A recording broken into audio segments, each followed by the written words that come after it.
Race day, and Miss Southern 500 leads the procession in the pre-race festivities. The grandstands this year hold 80,000, more fans than ever before. Police estimate that 125,000 people have poured into Darlington, and today, the gates to the raceway are jammed with eager spectators.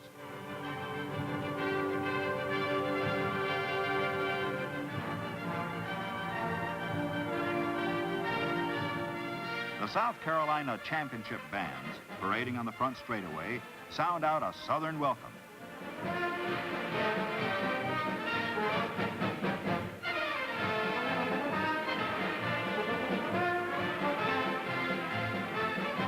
The password on race day at Darlington is, "Y'all come." The faces in the grandstand and infield are the faces of all America.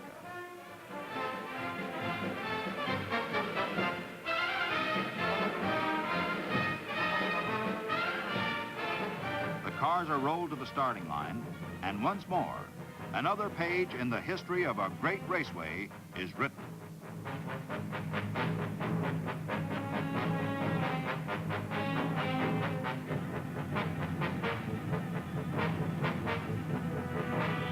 At the pole position, Ed Pagan in number 45, fastest qualifier of the first day.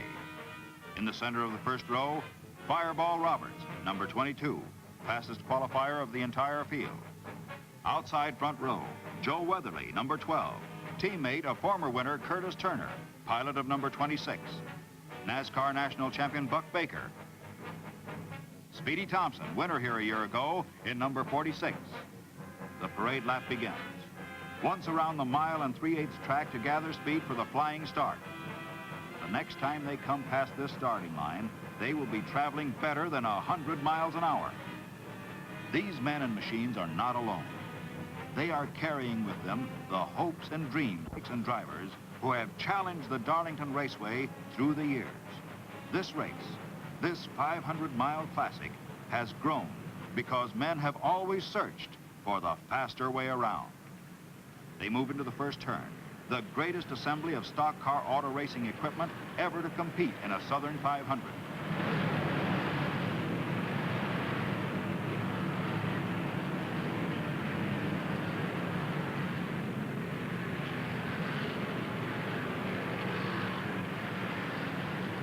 Now, through the second turn, and heading down the long backstretch.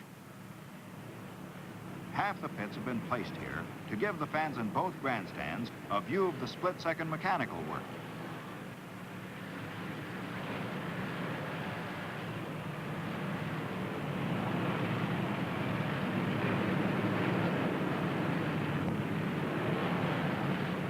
Into the third turn, wheeling toward the start. Cars, accessories, parts, fuels, and lubricants will all be tested in the toughest public proving ground in America. A year's wear and tear is packed into a single afternoon.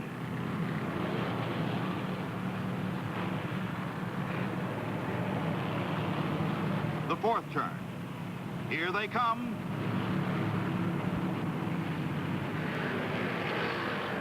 They're off.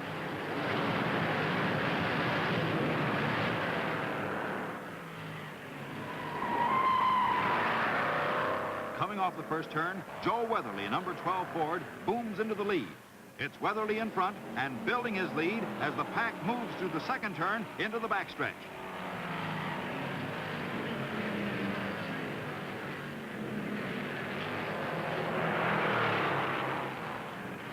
Ed Pagan and number 45 challenges in the third turn.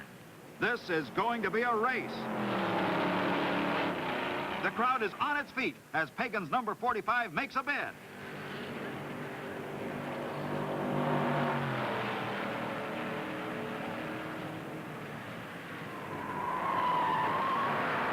Pagan's Ford grabs the lead as the field strings out, pacing themselves for the long grind ahead.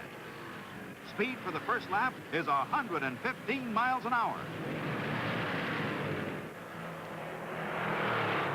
On the backstretch, Pagan hits 120 miles an hour, but Weatherly's Ford stays in there, and moving through the fourth turn, he moves next to the leader.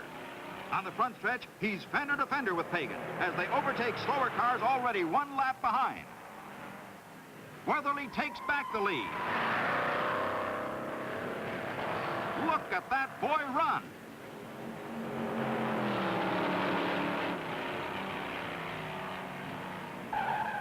Uh-oh, car in trouble. Don Kibberling in number 60 smashes a guardrail and spins off the high bank first turn. Fire on the track. The yellow flag warns other drivers as flame creeps along a trail of gasoline spilling from the ruptured fuel tank.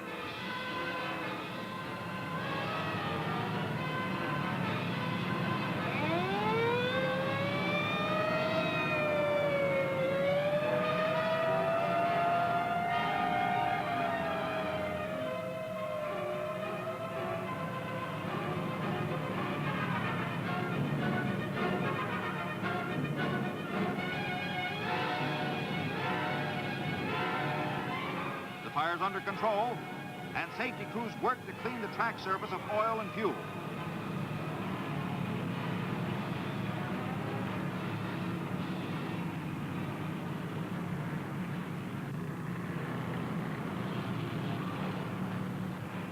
The green flag again signals high speed, but the first 20 laps have been too much for some cars. A 340 horsepower Dodge with Ken Rush at the wheel is out with a blown head gasket. Pagan has put the pressure on Weatherly, and coming down the main straightaway, he noses ahead. Look at those boys race.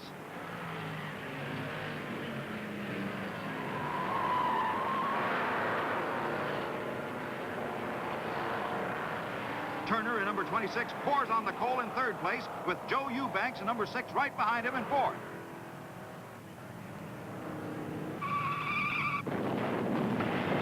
A car through the rail in the first turn.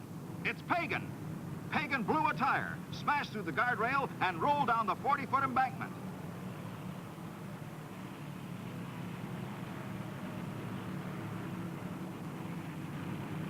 Signals from the safety crews slowed the race. Pagan's car rolled end over end after blasting through the heavy steel retaining fence, yet Pagan is unhurt.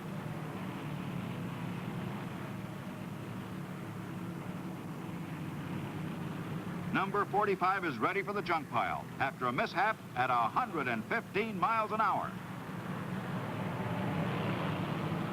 With the field slowed by the caution flag, Joe Weatherly in number 12 gives up first place as he pits for fuel and a precautionary tire change. His crew wants to get him out again before teammate Turner, running second, can take the lead.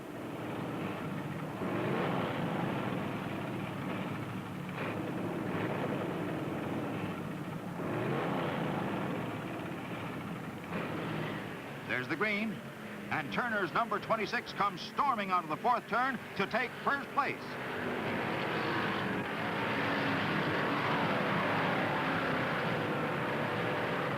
Weatherly gets away from the pits in a hurry. With 350 miles to go, it's still anybody's race. On the backstretch, Fireball Roberts eases into the pits for fuel and fresh tires. His smooth, fast pace has kept him in third place. The fastest qualifier of all 48 starters, he has kept within striking distance of the leaders without straining his car. Curtis Turner, winner in 1956, is burning up the track at 120 miles an hour. Fireball Roberts, charging back from his pit stop, turns the track at a steady 43.5 seconds, 113 miles an hour. But that's more than some cars can do. 20 feet of guardrail disappear in a cloud of dust as Eddie Gray loses control in the first turn. He's all right. Auto racing safety equipment kept him from injury. Joe Weatherly, in number 12 Ford, pits for the second time within 100 miles. His car isn't handling right. And there is his teammate, Curtis Turner. Only serious mechanical difficulty would pull both front-running team cars to the pits in the same lap.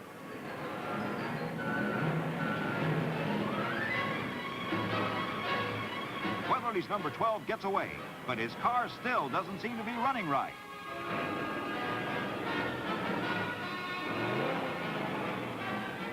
Turner is impatient to be on his way, but the mechanics haven't found the trouble in his engine. There's the green flag. Time becomes even more precious now. And there goes Fireball Roberts, moving into second place. Weatherly is still leading, but Roberts is only a half a lap behind and making a bid.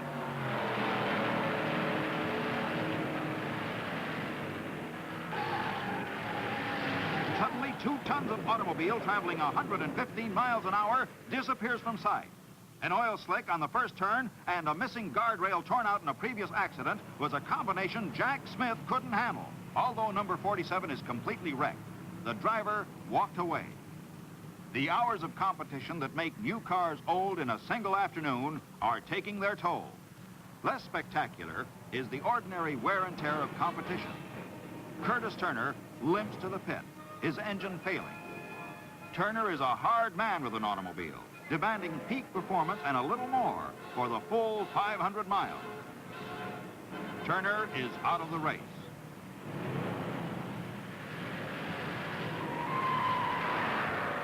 Fireball Roberts in second place is pushing Weatherly to a showdown.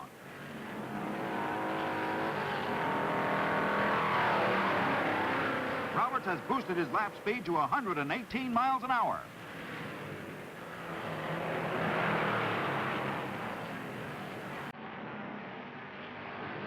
Weatherly into the pits again. Does he need fuel or is it trouble?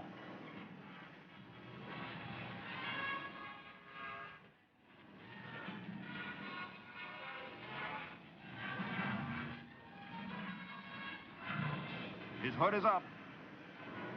Roberts' pressure plus Weatherly's early laps at 120 miles an hour have been too much for the automobile. As Weatherly's pit crew worked frantically to locate the trouble, Roberts in number 22 picks up a full lap lead. Weatherly is out of the race.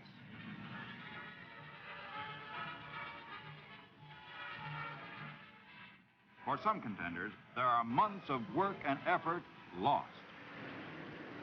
Right on schedule, Roberts comes through the first turn like a familiar freight train. He's more than a full lap ahead of the competition and setting his throttle for a new 500-mile record.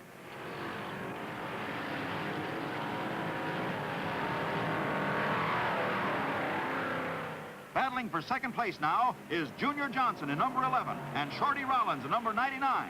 Their race isn't over.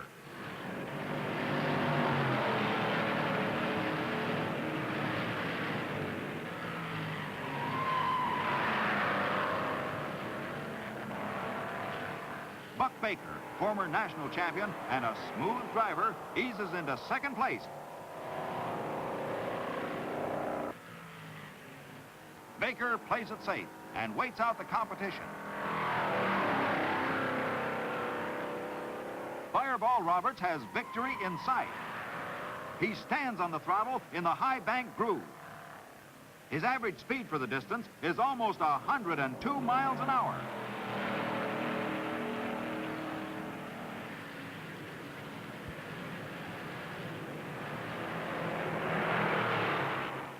The white flag. 363 laps down and 1 to go.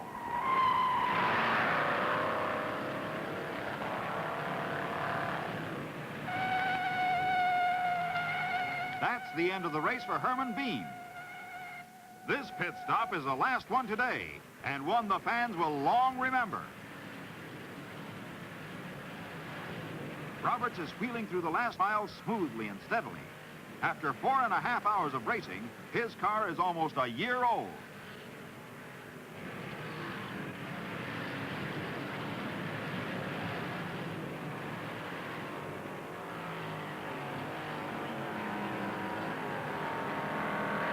Fireball Roberts in a Chevrolet wins the Southern 500.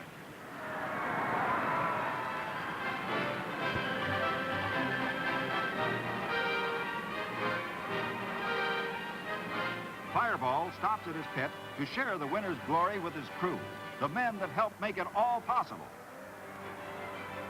On to the winner's circle. Fireball Roberts, last year voted NASCAR's most popular driver, is one of the 5 men who have competed in every Southern 500. He was only 20 years old when he made his start on this track and finished second.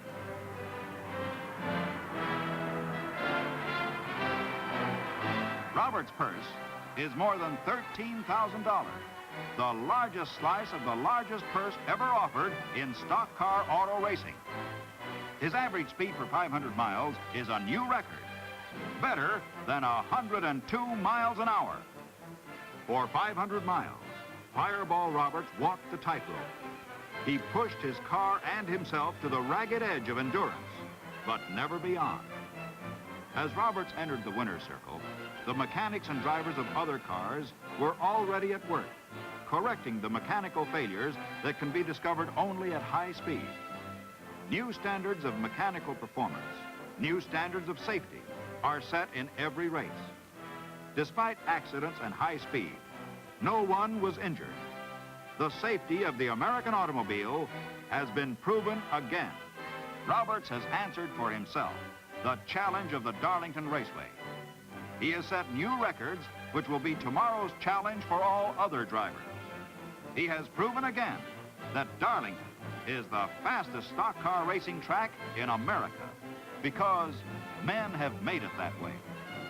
Men who have found the faster way.